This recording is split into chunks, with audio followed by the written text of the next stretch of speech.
দেখো বন্ধুরা, খেজুর রসে হাঁড়ি বেঁধেছে, পাখিরাও সবাই খাচ্ছে,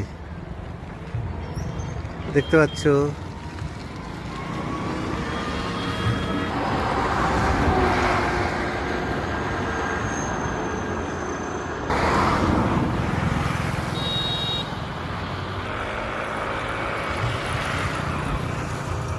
বীরভূম মল্লারপুর।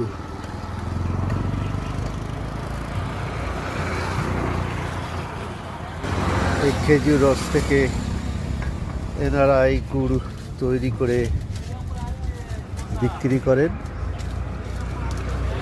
এই যে চুল্লি, এই চুল্লিতে দেন, গুড় জাল হয়। এই যে এই হাঁড়িগুলোতে করে খেজুর রস পাড়া হয়।